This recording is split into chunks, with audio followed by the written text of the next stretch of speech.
आप सभी साथियों को जय श्री श्याम।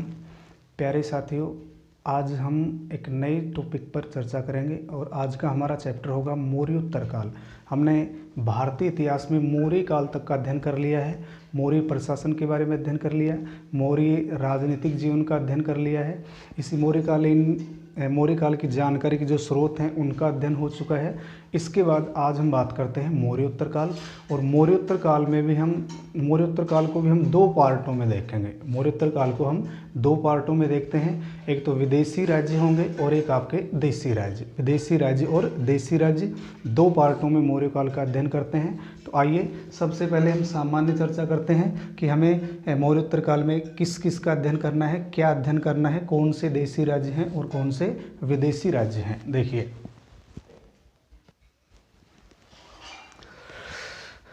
तो देखिए दोस्तों, हम मौर्योत्तर काल का दो पार्टों में अध्ययन करेंगे। एक है आपका विदेशी राज्य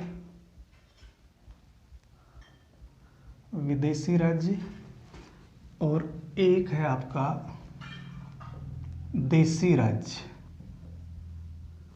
मौर्योत्तर काल का हम दो पार्टों में अध्ययन करेंगे, एक तो है देशी राज्य और एक है आपके विदेशी राज्य।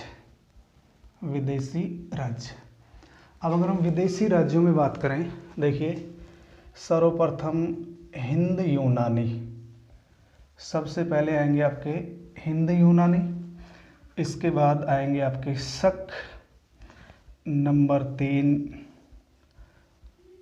पहलव और नंबर 4 है आपके कुषाण।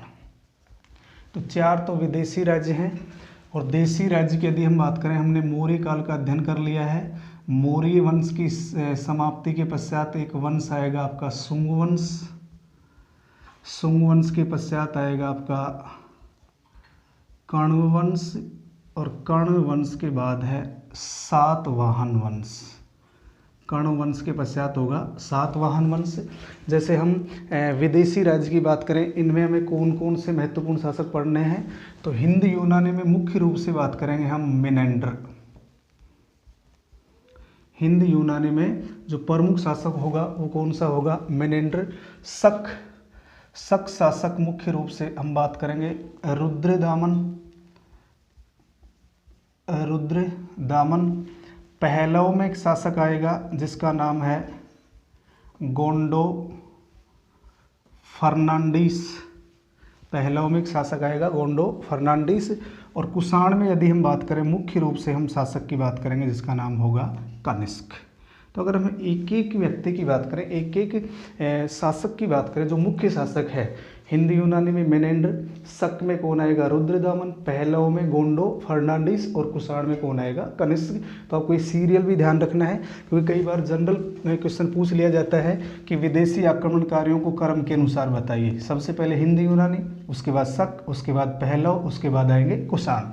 इसी प्रकार मौर्योत्तर काल में दूसरा जो पार्ट है वो है आपका देशी राज्य। देशी राज्य में अगर शुंग वंश की बात करें, इसमें अगर हम एक शासक की बात करें तो इसमें शासक आएगा प्रसिद्ध शासक पुष्यमित्र शुंग।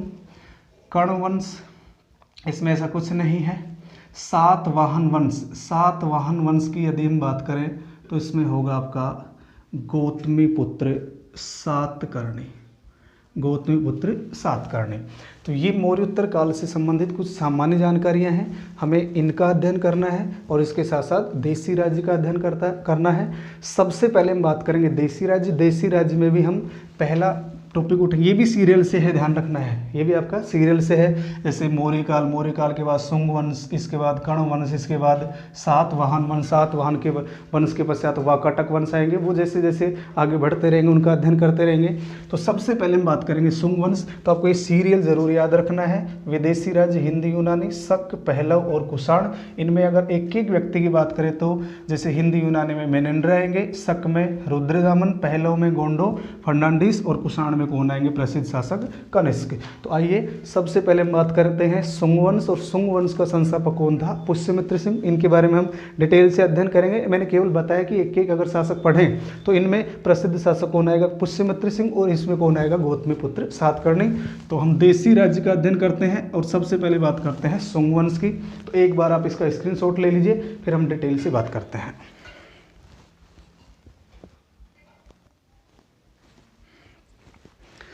इसके पश्चात देखिए दोस्तों, अब हम बात करते हैं शुंग वंश, देशी राज्य। देशी राज्य में पहला जो वंश है वो कौन सा है, शुंग वंश। तो शुंग वंश के कौन कौन से शासक हुए, उन शासकों की क्या उपलब्धियां हैं, इनके बारे में अध्ययन करते हैं। तो एक तो ये जो शुंग वंश है, इसके जो शासक हैं वो देख लीजिए कौन कौन से हैं शुंग वंश के शासक। पुष्यमित्र,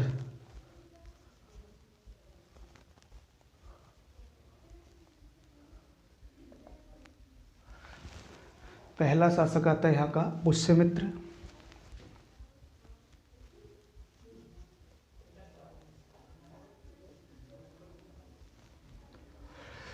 एक शासक आता है यहाँ का अग्निमित्र।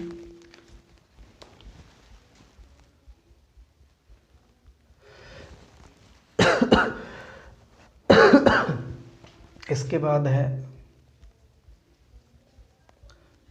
वसुमित्र, इसके बाद वसुमित्र। इसके बाद एक शासक है सुज्येष्ठ। इसके बाद एक शासक है सुमित। तो पुष्यमित्र, शुंग, अग्निमित्र, वसुमित्र, सुज्येष्ठ, सुमित, वज्रमित्र। इसके बाद एक शासक आता है वज्रमित्र, और यहाँ का एक शासक आता है भागभद्र। भागभद्र ये यहाँ का 9वां शासक था। भागभद्र यहाँ का 9वां शासक था। इसके बाद शासक आता है एक यहाँ का भागवत, और इसके बाद आता है आपका देवभूति। ये अंतिम शासक था, ये इस वंश का अंतिम शासक था। तो शुंग वंश से संबंधित कुछ शासक हैं, पुष्यमित्र शुंग, अग्निमित्र, वसुमित्र, सुज्येष्ठ, सुमित, वज्रमित्र। उसके बाद दो का उल्लेख नहीं मिलता। भागभद्र 9वां शासक था, ये प्रसिद्ध शासक था, इसके बारे में भी अध्ययन करना है। और भागवत, ये भागभद्र है, ये भागवत है। अंतिम शासक है देवभूति। तो शुंग वंश का प्रथम शासक या संस्थापक कौन था, पुष्यमित्र शुंग, और अंतिम शासक कौन था, देवभूति। अब देखिए हम सबसे पहले बात करते हैं पुष्यमित्र शुंग के बारे में। 185 से 148 BC। तो ये जो पुष्यमित्र शुंग है, इनका शासनकाल क्या है, 185 ईसा पूर्व से 148 ईसा पूर्व।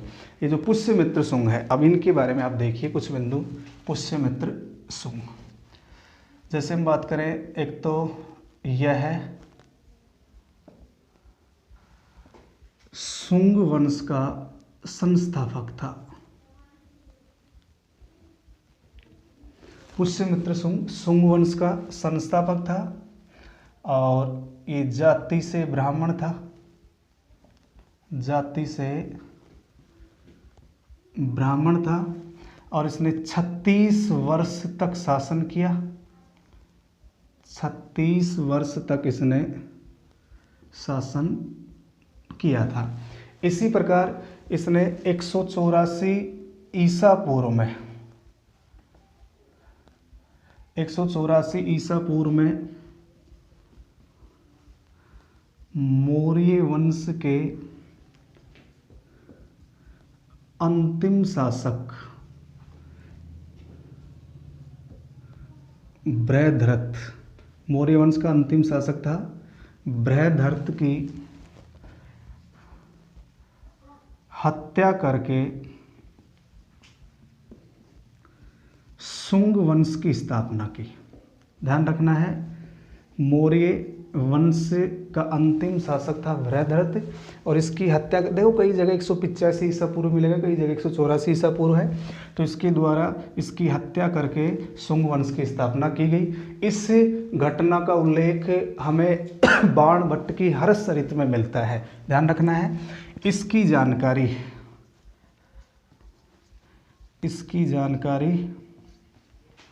बाण भट्ट की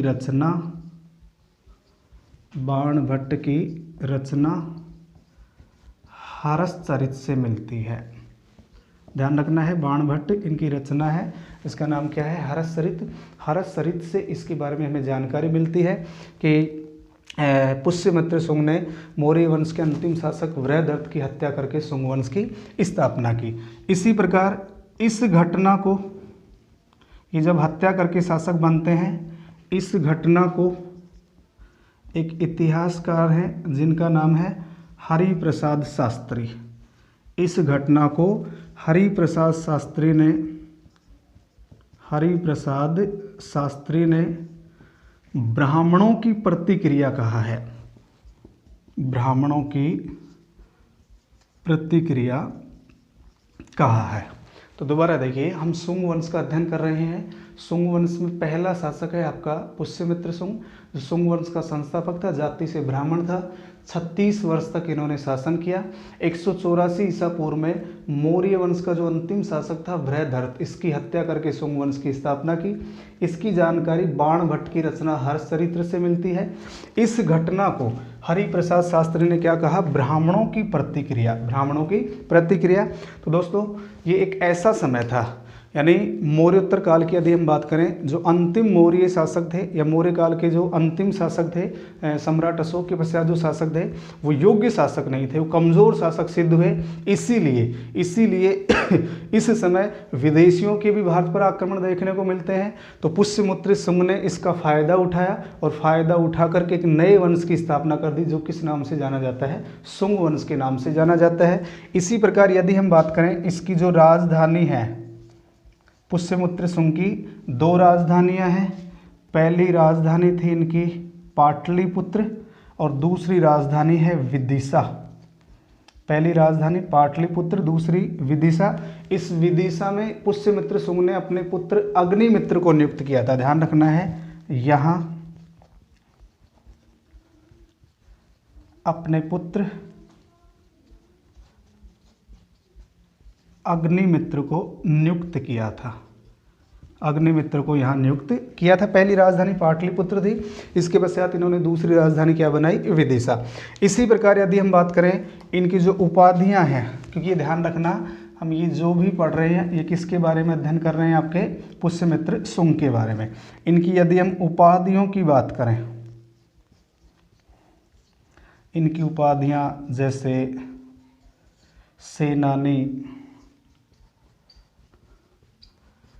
सेनापति, एक उपाधि है दधि अज्जी यानी शीघ्र वृद्धि करने वाला।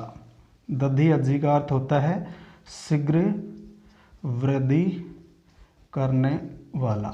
देखिए, ये प्रारंभ में एक सेनानी था, उसके बाद सेनापति बना और सेनापति से डायरेक्ट क्या बन गया था, शासक। तो एक बार आप इसका स्क्रीनशॉट ले लीजिए।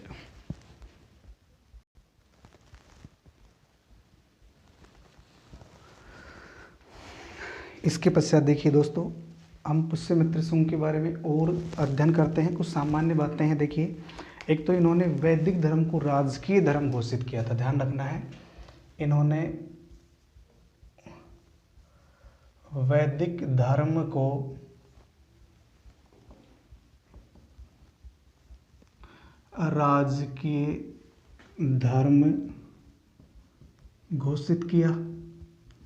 वैदिक धर्म को इन्होंने राजकीय धर्म घोषित किया। इन्हें ब्राह्मण धर्म का पुनरुद्धारक माना जाता है। ब्राह्मण धर्म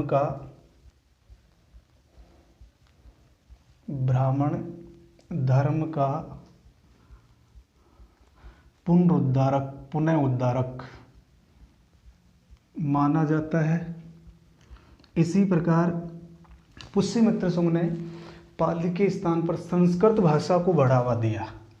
नोट कर सकते हैं, पाली के स्थान पर पाली के स्थान पर संस्कृत भाषा को बढ़ावा दिया, संस्कृत भाषा को बढ़ावा दिया। ऐसा उल्लेख मिलता है कि पुष्यमित्र शुंग के द्वारा 2 अश्वमेध और 1 राजसूय यज्ञ करवाया गया था। तो अयोध्या धनदेव का अयोध्या अभिलेख, धनदेव का अयोध्या अभिलेख हमें जानकारी देता है कि इन्होंने 2 अश्वमेध यज्ञों का आयोजन करवाया था।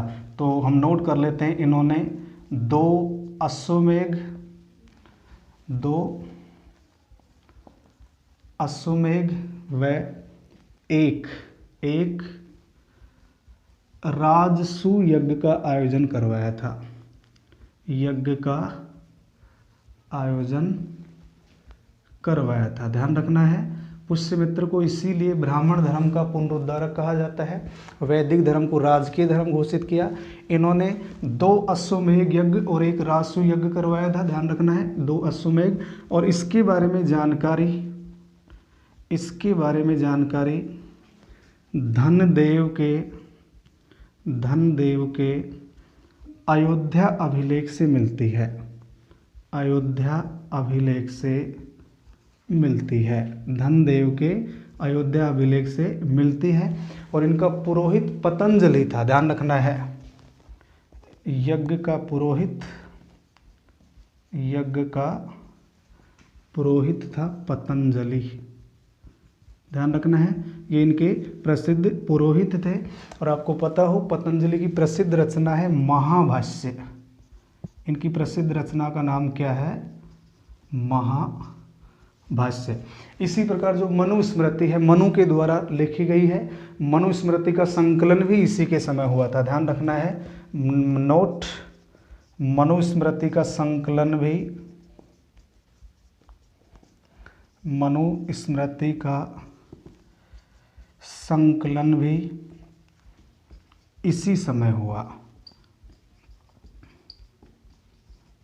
ले लो, मनुस्मृति का संकलन भी किस समय माना जाता है? पुष्यमित्र शुंग के समय। अब देखिए, यद्यपि ये वैदिक धर्म की पुनः स्थापना करते हैं, वैदिक धर्म को राजकीय धर्म घोषित करते हैं, इन्हें ब्राह्मण धर्म का पुनरुद्धारक कहा जाता है। इसी प्रकार बौद्ध ग्रंथ है दिव्यावदान। बौद्ध ग्रंथ दिव्यावदान के अनुसार यह बौद्ध धर्म का विरोधी था, घोर विरोधी था। और ऐसा उल्लेख करते हैं कि अशोक द्वारा बनवाए गए 84,000 स्तूपों को पुष्यमित्र शुंग के द्वारा नष्ट कर दिया गया था। 84,000 स्तूपों को नष्ट किया गया। इसका उल्लेख हमें दिव्यावदान से मिलता है, लेकिन ये केवल एक आलोचना की गई है। पुष्यमित्र शुंग के बारे में ऐसा नहीं कहा जा सकता। ये एक सरासर गलत घटना मानी जाती है, सत्य घटना नहीं मानी जाती। क्योंकि सांची का स्तूप और जो भरुच का स्तूप है, सांची का स्तूप और भरुच के स्तूप को नवीन रूप इसी काल में दिया गया था, इसी समय दिया गया था। तो ध्यान रखना है, दिव्यावदान के अनुसार आपका एक ग्रंथ है, बौद्ध ग्रंथ दिव्यावदान, दिव्यावदान। तो दिव्यावदान के अनुसार पुष्यमित्र बौद्ध धर्म का विरोधी था, बौद्ध धर्म का विरोधी था। उसने अशोक द्वारा बनवाए गए, अशोक द्वारा बनवाई गई 84,000 स्तूपों को तुड़वा दिया था। 84,000 स्तूपों को तुड़वा दिया था। लेकिन यह कथन सत्य प्रतीत नहीं होता, क्योंकि सांची और भरुच के स्तूप का पुनर्निर्माण इसी समय हुआ था। ध्यान रखना है, सांची व भरुच स्तूपों का पुनर्निर्माण इसी काल में हुआ, पुनर्निर्माण इसी काल में हुआ था। तो ये सत्य घटना प्रतीत नहीं होती। तो एक बार दोबारा सुनिए। पुष्यमित्र शुंग ने वृहदरथ की हत्या करके नए वंश की स्थापना की, जिससे हरिप्रसाद शास्त्री ने ब्राह्मणों की प्रतिक्रिया कहा है। ये ब्राह्मण था। ब्राह्मण धर्म का पुनरुद्धारक कहा जाता है क्योंकि इसने 2 अश्वमेध एक राष्ट्रयज्ञ करवाया। इसकी जानकारी धनदेव के अयोध्या अभिलेख से मिलती है। इसकी जानकारी धनदेव के अयोध्या अभिलेख से मिलती है। और इनका जो पुरोहित था वो कौन था? पतंजलि। इनकी रचना कौन सी है? महाभाष्य। इसी प्रकार जो मनुस्मृति है, मनुस्मृति का संकलन भी कौन से काल में हुआ? शुंग काल में।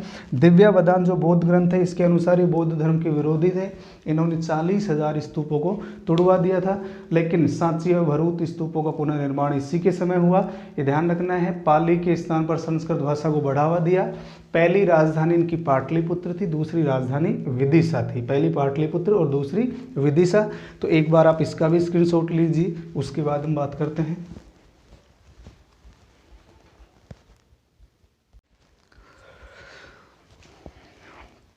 इसके पश्चात देखिए दोस्तों, अब हम पुष्यमित्र शुंग से संबंधित कुछ जो युद्ध हैं उन युद्धों के बारे में भी चर्चा करते हैं। थोड़ा सा बचा हुआ है, 5-7 लाइनें हो रहे हैं। देखिए, विदर्भ की विजय।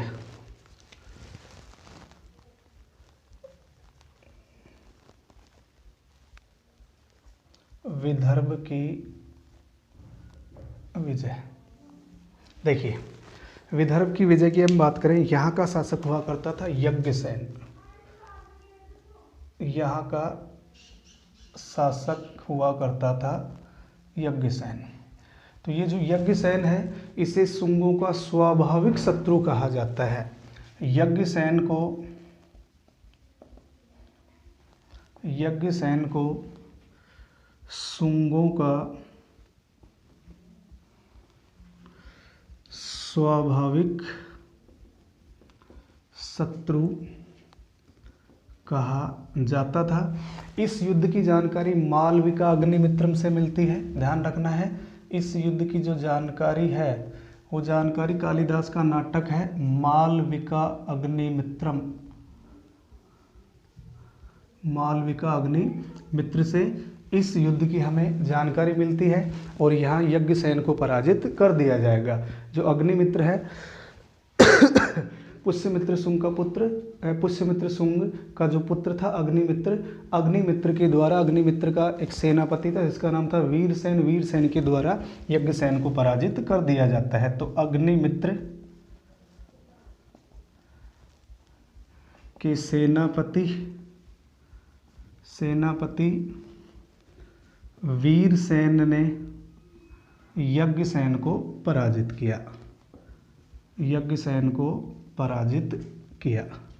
तो विदर्भ पर पुष्यमित्र शुंग का अधिकार हुआ।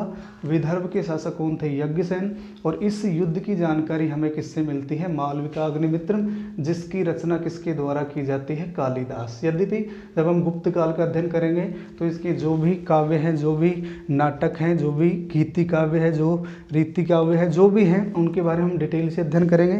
तो विदर्भ की जो विजय है, विदर्भ की विजय मुख्य रूप से किसकी विजय मानी जाती है? अग्निमित्र। और इसका सेनापति कौन था? वीरसेन। यद्यपि शासक कौन है इस समय? पुष्यमित्र शुंग। इसके बाद है नंबर 2,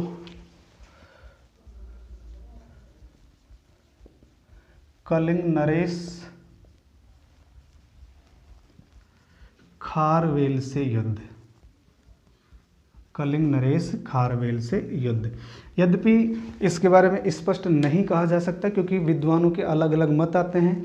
जैसे स्मिथ के अनुसार इस कलिंग नरेश खारवेल ने पुष्यमित्र शुंग पर 2 बार आक्रमण किया था, जबकि हेमचंद्र राय चौधरी के अनुसार ये दोनों आपस में समकालीन ही नहीं थे। ये दोनों आपस में समकालीन ही नहीं थे। तो ये अलग अलग मत आता है, ध्यान रखना है। स्मिथ के अनुसार, जैसे हम बात करें, इतिहासकार हैं आपके स्मिथ के अनुसार खारवेल ने पुष्यमित्र पर 2 बार आक्रमण किया। जैसे 165 BC और 161 BC। तो ये स्मिथ के अनुसार है। स्मिथ बताता है कि इस युद्ध में खारवेल विजयी हुआ। स्मिथ ही इसका उल्लेख करता है, खारवेल विजयी रहा स्मिथ के अनुसार इस युद्ध में कौन विजयी रहा? खारवेल। जबकि हेमचंद्र राय चौधरी के अनुसार,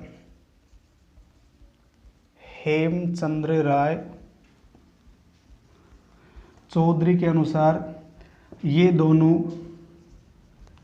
समकालीन ही नहीं थे, ये दोनों समकालीन ही नहीं थे। तो इसके बारे में स्पष्ट रूप से नहीं कहा जा सकता, लेकिन ध्यान रखना है स्मिथ के अनुसार खारवेल इस युद्ध में पराजित होता है, इसने 2 बार आक्रमण किया था। इसके बाद यूनानियों पर विजय, ये महत्वपूर्ण है, ध्यान रखना है। देखिए यूनानियों पर विजय, इसको याद रखना है, ध्यान रखना है। देखिए दोस्तों, पुष्यमित्र के समय यवनों के या 2 यवन आक्रमण हुए, जिसे इंडो ग्रीक भी कह सकते हैं अपन, यवन इंडो ग्रीक, 2 यवन आक्रमण हुए थे। यवन आक्रमणकारियों को दबाया जाता है, ध्यान रखना है। तो जो अग्निमित्र था, पुष्यमित्र सुंग का पुत्र, जिसका नाम क्या था? अग्निमित्र। अग्निमित्र के पुत्र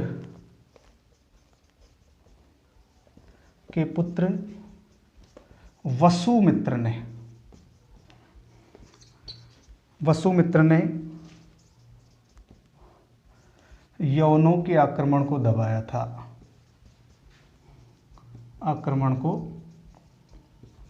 ये ध्यान रखना है। पुष्यमित्र सुंग और पुष्यमित्र सुंग का पुत्र अग्निमित्र, अग्निमित्र का पुत्र कौन था? वसुमित्र। तो अपन कह सकते हैं पुष्यमित्र सुंग का ये पोता था, इसके द्वारा इस विद्रोह को दबाया गया। अब ये जो यूनानियों पर विजय का जो जानकारी का स्रोत है, वो जानकारी के स्रोत देखिए, यानी किन किन स्रोतों से जानकारी मिलती है कि यूनानियों का दमन किया गया था। इसमें एक तो है आपका मालविका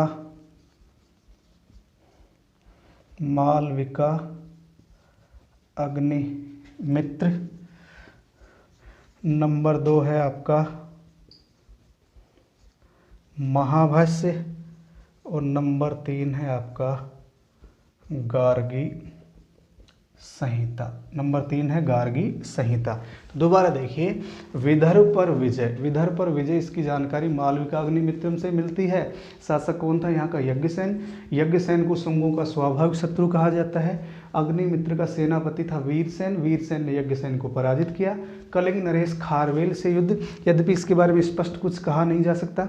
स्मिथ तो युद्धों की जानकारी देता है कि 2 बार आक्रमण किया गया, इसमें खारवेल विजयी रहा। जबकि हेमचंद्र राय चौधरी के अनुसार ये दोनों शासक समकालीन ही नहीं थे, तो इसके बारे में कुछ कहा नहीं जा सकता। यूनानियों पर विजय, ये जरूर याद रखना है, इंडो ग्रीक, यूनानी, यवन। पुष्यमित्र के समय 2 यवन आक्रमण हुए थे, 2 यवन आक्रमण हुए। अग्निमित्र के पुत्र वसुमित्र तो इनका पोता है, इन्होंने यवनों के आक्रमण को दबाया। इसकी जानकारी के स्रोत मालविका अग्निमित्रम, महाभाष्य और गार्गी संहिता, इनसे हमें जानकारी मिलती है कि पुष्यमित्र सुंग के द्वारा यवनों का दमन कर दिया गया था। तो ये था आपका पुष्यमित्र सुंग। और इसमें एक अग्निमित्र के बारे में, जो आपका कालिदास का ये नाटक है उसका मुख्य नायक है। और अंतिम जो हम बात करेंगे आपका जो 9वां शासक है भोगभद्र, वो महत्वपूर्ण है, उसके बारे में बात करते हैं। तो एक बार आप इसका स्क्रीनशॉट ले लीजिए।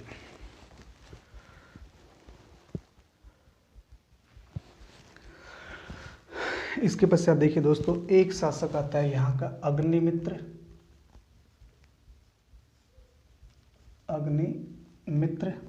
तो ध्यान रखना, कालिदास का जो नाटक है मालविका अग्निमित्र, उसका नायक ये ही है। इसके बारे में बाद में डिटेल से बात करेंगे। कालिदास के नाटक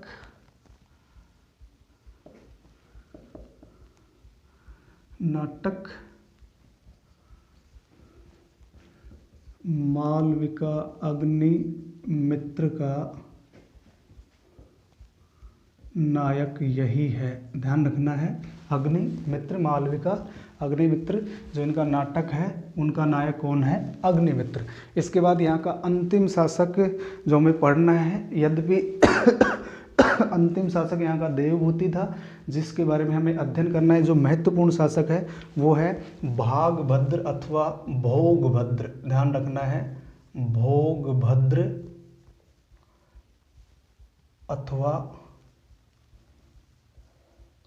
भागभद्र, इसके बारे में अध्ययन करना है। देखिए महत्वपूर्ण शासक है शुंग वंश का। एक तो ये शुंग वंश का 9वां शासक था। देखिए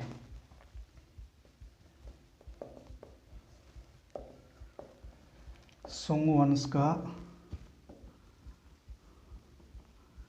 9वां शासक था, और इस भोगभद्र के समय तक्षशिला के शासक ने हेलियोडोरस नामक राजदूत को भेजा था। देखिए तक्षशिला का शासक था एंटियालकिड्स।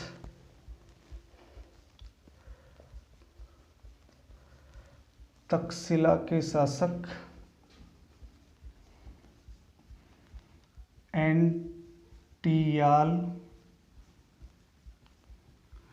एंटियालकिड्स ने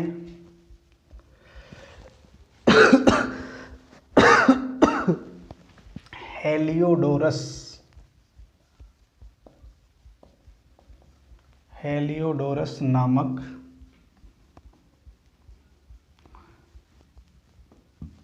राजदूत को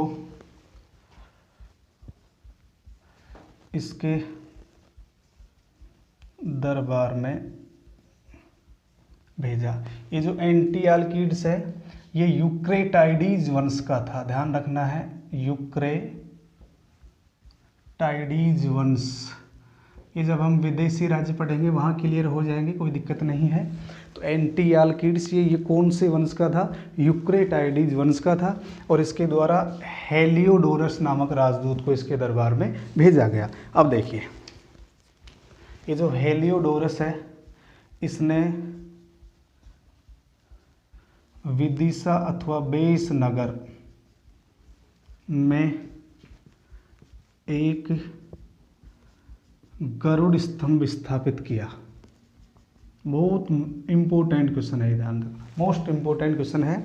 हेलियोडोरस जो किसका राजदूत था? एंटियालकिड्स का राजदूत था। इसके द्वारा विदिशा बेस नगर में गरुड़ स्तंभ स्थापित किया गया। इसी प्रकार इसने वैष्णव धर्म अपनाया।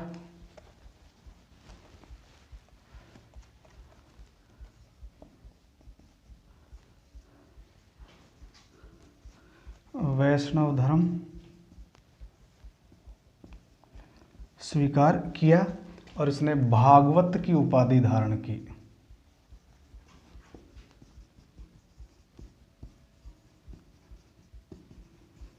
ध्यान रखना है, भागवत की उपाधि धारण की और इन्होंने वैष्णव धर्म स्वीकार कर लिया था। तो ध्यान रखना है 9वां शासक कौन था? भागभद्र या भोगभद्र। इसके समय तक्षशिला के शासक एंटियालकिड्स जो यूक्रेटाइडीज वंश का था, इसने हेलियोडोरस नामक राजदूत को दरबार में भेजा। हेलियोडोरस ने विदिशा या बेस नगर में गरुड़ स्तंभ स्थापित किया, वैष्णव धर्म को इसने स्वीकार किया और भागवत की उपाधि धारण की। इसके पश्चात देखिए देवभूति इस वंश का अंतिम शासक था।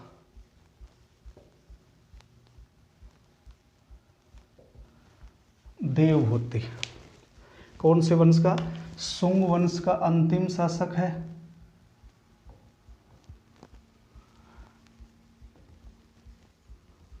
शुंग वंश का अंतिम शासक था। शुंग वंश का अंतिम शासक था। 72 ईसा पूर्व में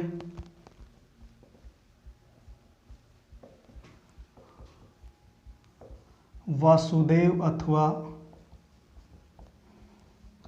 वसुमित्र ने इसके स्थान पर कण्व वंश की स्थापना की। ध्यान रखना है, कौन से वंश की स्थापना की? कण्व वंश की स्थापना की। तो इसको गद्दी से हटा दिया गया, देवभूति को गद्दी से हटाया गया। इसके स्थान पर वासुदेव या वसुमित्र के द्वारा कौन से वंश की स्थापना की जाती है? कण्वंश। कण्वंश छोटा है शायद, देख लीजिए, इसकी हत्या कर देता है, ध्यान रखना है। ये जो आपका देवभूति इसकी हत्या कर दी जाती है। कर्ण वंश में 2-3 लाइनें हैं, उसको भी साथ साथ देख लीजिए आप। कर्ण वंश, तो कर्ण वंश के जो शासक है ये भी ब्राह्मण थे। शुंग वंश की तरह ये भी क्या थे, ब्राह्मण थे। इसी प्रकार पुराणों में इन्हें शुंग भृत्य कहा गया है, यानी शुंगों के मंत्री। शुंगों के मंत्री, ध्यान रखना है।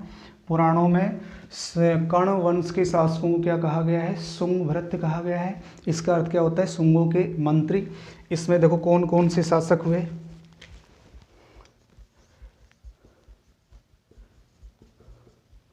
वसुमित्र, वासुदेव या वसुमित्र। दूसरा यहाँ का शासक हुआ भूमिमित्र। तीसरा यहाँ का शासक होगा नारायण, और चौथा यहाँ का शासक होगा सुशर्मा। बस इतना ही याद रखना है, कर्ण वंश में ज़्यादा कुछ नहीं है। कर्ण वंश की स्थापना 72 ईसा पूर्व में कब होती है, 72 ईसा पूर्व में। इसमें 4 शासक हैं, वसुमित्र, भूमिमित्र, नारायण और सुशर्मा। ये सुशर्मा अंतिम शासक था। तो ये तो कर्ण वंश का संस्थापक हो गया, कर्ण वंश का संस्थापक, और ये कर्ण वंश का अंतिम शासक था। कर्ण वंश का अंतिम शासक था। 27 BC में सिमुक ने इसकी हत्या कर दी और सातवाहन वंश की स्थापना हुई।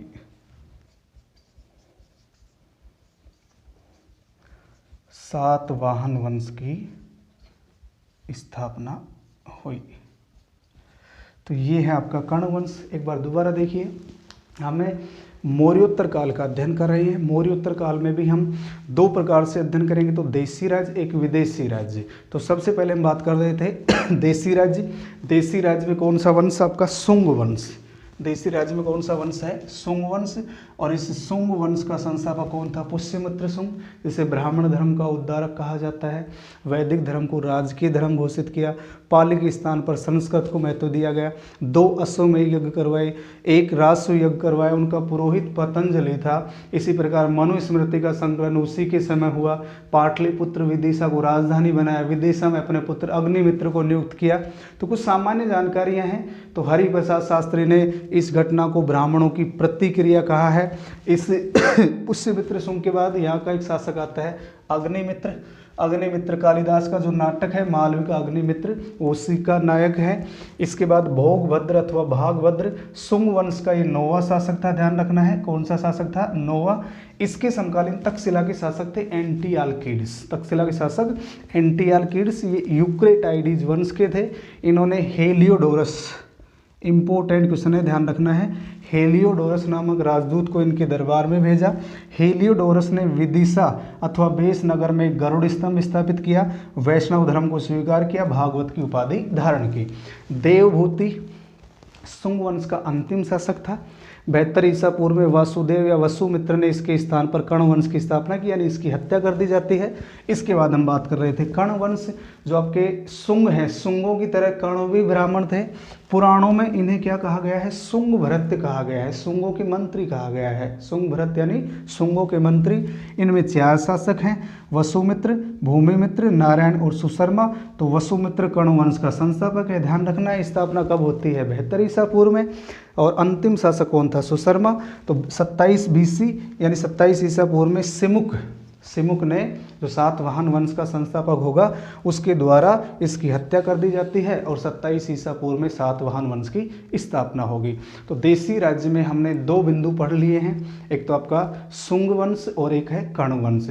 इसके बाद अगले वीडियो में हम बात करेंगे कौन सा, सातवाहन वंश, और सातवाहन से जुड़ी हुई जो महत्वपूर्ण घटनाएं हैं उनका अध्ययन करेंगे। तो दोस्तों ये था मौर्योत्तर काल का एक महत्वपूर्ण टॉपिक, छोटा सा, यद्यपि छोटा सा टॉपिक है, छोटा सा पार्ट है, लेकिन एग्जाम की दृष्टि से महत्वपूर्ण टॉपिक माना जाता है। यहाँ से सीधा क्वेश्चन उठ के आता है, ये क्वेश्चन कई बार एग्जाम में रिपीट हो चुका है, इसीलिए आप इसको भी 1-2 बार देखिए, इनके नोट्स बनाइए, ये भी आपको आसानी से कवर हो जाएगा। तो ये ब्राह्मण धर्म का पुनरुद्धारक माना जाता है कौन, लेकिन इसके पश्चात जो आपके सातवाहन हैं ये भी ब्राह्मण थे, सातवाहन वंश के शासक थे, ये भी ब्राह्मण थे। इनके बारे में भी गौतमीपुत्र सातकर्णी प्रसिद्ध शासक आएगा, यद्यपि इससे पहले और भी शासक आएंगे, उनका भी हमें अध्ययन करना है। तो दोस्तों ये जो शुंग वंश में जो महत्वपूर्ण आपका जो शासक था वो कौन सा, पुष्यमित्र शुंग। तो आप निरंतर इनको नोट्स बनाते रहे, वीडियो देखते रहें, आपको पसंद आए तो वीडियो को अपने दोस्तों के पास शेयर करते रहें। आज की वीडियो में इतना ही। जय हिंद, जय भारत।